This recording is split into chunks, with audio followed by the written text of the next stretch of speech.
السلام علیکم ورحمۃ اللہ وبرکاتہ. الحمد للہ رب العالمین والصلاة والسلام علی سید الانبیاء والمرسلین وعلی آلہ وصحبہ اجمعین ومن تبعہم بإحسان الی یوم الدین. اما بعد. معزز ناظرین، آج ہماری گفتگو کا موضوع ہے دلوں کو سکون کہاں ملے گا. محترم ناظرین، انسان کو سب کچھ مل جائے لیکن اگر سکون نہ ملے، پیسہ ہے، دولت ہے، شہرت ہے، سب کچھ ہے، لیکن اگر سکون نہیں ہے تو اس انسان سے زیادہ غریب اور محتاج کوئی نہیں. آج ابھی آپ نے خبر سنی، فلم اسٹار سشانت سنگھ راجپوت نے خودکشی کر لی. اور اس طریقے سے اب تک کتنے فلم ایکٹر خودکشی کر چکے ہیں، کتنی ہیروئنیں خودکشی کر چکی ہیں جن کی زندگیوں میں پیسے کی کمی نہیں. بڑے بڑے ارب پتیوں کو رات میں سونے کے لیے نیند لینی پڑتی، نیند کی گولیاں لینی پڑتی. تو معلوم یہ ہوا کہ سکون ایک الگ چیز ہے. پیسے کا نام سکون نہیں ہے، شہرت کا نام سکون نہیں ہے، دنیا کی آسائش کا نام سکون ہے. وہ سکون کہاں ملے گا ہمارے دلوں کو؟ یہ آج کی گفتگو میں میں آپ کے سامنے بیان کرنا چاہتا ہوں. سب سے پہلا جو سکون کا سورس ہے، سکون ہمیں کہاں سے ملے گا؟ رب العالمین کی توحید سے سکون ملے گا. جب تک آدمی اپنے ایک مالک کو نہیں پہچانے گا، اپنے کریٹر کو، اپنے خالق کو، اپنے مولا کو، اپنے پالنہار کو، اپنے سسٹینر کو، اپنے رب کو نہیں پہچانے گا، انسان کی زندگی میں سکون نہیں آ سکتا. اللہ تعالیٰ نے سورہ انعام کی آیت نمبر 82 میں فرمایا، الذین آمنوا ولم یلبسوا ایمانہم بظلم اولئک لہم الامن وہم مہتدون. جو لوگ ایمان لائے اور ایمان کے ساتھ انہوں نے ظلم کو نہیں ملایا، یعنی شرک نہیں کیا، توحید پر رہے، یہی وہ لوگ ہیں جن کے لیے امن ہے، شانتی ہے، پیس آف مائنڈ ہے، پیس آف ہارٹ ہے، وہ مہتدون، اور وہی لوگ ہدایت پر ہیں. محترم ناظرین، جب ایک آدمی اللہ تعالیٰ کی توحید اپناتا ہے، ایمان کو اپناتا ہے، تو ساتھ میں وہ اللہ تعالیٰ کی تقدیر پر بھی ایمان رکھتا ہے. وہ یہ مانتا ہے، یہ عقیدہ رکھتا ہے کہ میری زندگی میں جو کچھ بھی ہوتا ہے اللہ کی مرضی سے، اللہ کے فیصلے سے ہوتا ہے، اور میری زندگی میں اللہ نے جو لکھ دیا ہے وہ مجھ کو مل کر کے رہنے والا، اور جو اللہ نے نہیں لکھا ہے وہ کائنات کی کوئی طاقت مجھے نہیں دے سکتی. حضرت زید ابن ثابت رضی اللہ تعالیٰ عنہ کہتے ہیں کہ اللہ کے رسول صلی اللہ علیہ وسلم نے ان سے فرمایا، فَتَعْلَمُ أَنَّ مَا أَصَابَكَ لَمْ يَكُنْ لِيُخْطِئَكَ وَمَا أَخْطَأَكَ لَمْ يَكُنْ لِيُصِيبَكَ. اے زید ابن ثابت، یاد رکھو کہ جو تمہیں ملنے والا ہے وہ چھوٹ نہیں سکتا، وہ مس نہیں ہو سکتا، اور جو نہیں ملنے والا ہے وہ مل نہیں سکتا. تقدیر لکھی جا چکی ہے، اللہ تعالیٰ نے تقدیر لکھ دی ہے. اب یہ جو ایمان ہے یہ انسان کو سکون دیتا ہے، یہ انسان کو بھٹکنے نہیں دیتا ہے، پریشان ہونے نہیں دیتا. یہ عقیدہ اور یہ ایمان انسان کو مضبوطی دیتا ہے کہ جناب کچھ بھی ہو جائے، اگر اللہ نے میری تقدیر میں بہتر لکھا ہے تو کائنات کی کوئی طاقت میرا کچھ بگاڑ نہیں سکتی. اسی لیے جو آدمی تقدیر پر ایمان رکھتا ہے وہ حسد نہیں کرتا. چلو بھائی فلاں کے پاس بڑا پیسہ، ہم دیکھ کر حسد کریں، کیوں؟ بھائی اس کی تقدیر میں تھا، اس نے پایا، ہماری تقدیر میں جتنا ہوگا ہم پائیں گے. اللہ تعالیٰ کی تقدیر پر ایمان رکھنے والا خودکشی نہیں کر سکتا. کیوں؟ وہ اپنی زندگی کو اللہ کی امانت جانتا ہے. وہ نشہ آور چیزوں کا استعمال نہیں کرتا. اللہ تعالیٰ کی تقدیر پر ایمان رکھنے والا، اسے معلوم ہے کہ نشہ کرنے سے تو ہمیں اور گناہ پڑے گا، ہمیں سکون تو نہیں ملے گا. وہ یہ ایمان رکھتا ہے کہ قُلْ لَن يُصِيبَنَا إِلَّا مَا كَتَبَ اللَّهُ لَنَا هُوَ مَوْلَانَا وَعَلَى اللَّهِ فَلْيَتَوَكَّلِ الْمُؤْمِنُونَ.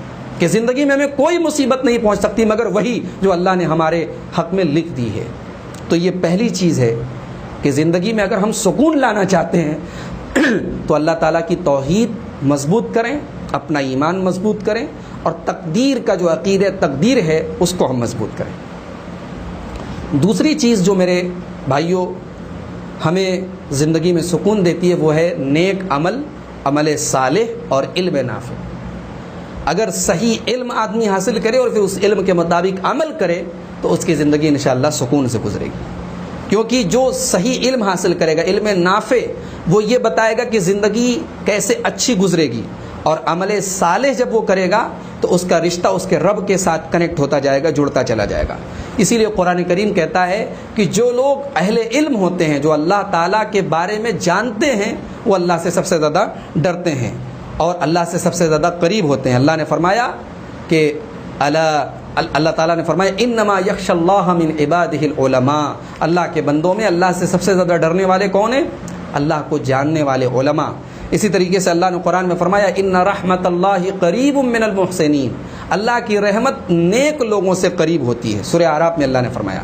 اور سورہ عنکبوت میں فرمایا والذین جاہدوا فینا لنہدینہم سبلنا، جو لوگ ہماری راہ میں محنت کرتے ہیں، کوشش کرتے ہیں، اسٹرگل کرتے ہیں، ہم ان کو اپنے راستے دکھاتے ہیں. وَإِنَّ اللَّهَ لَمَعَ الْمُحْسِنِينَ، اور اللہ تعالیٰ نیک لوگوں کے ساتھ ہوتا ہے. سورہ نحل کی آیت نمبر 128 میں اللہ نے فرمایا ان اللہ مع الذین اتقوا والذین هم محسنون، اللہ تعالیٰ متقیوں اور نیک لوگوں کے ساتھ ہے. جو لوگ بد عمل ہوتے ہیں، جن کا کردار اور کیریکٹر اور عمل خراب ہوتا ہے، اللہ تعالیٰ ان کی زندگیوں کو سکون سے محروم کر دیتے ہیں.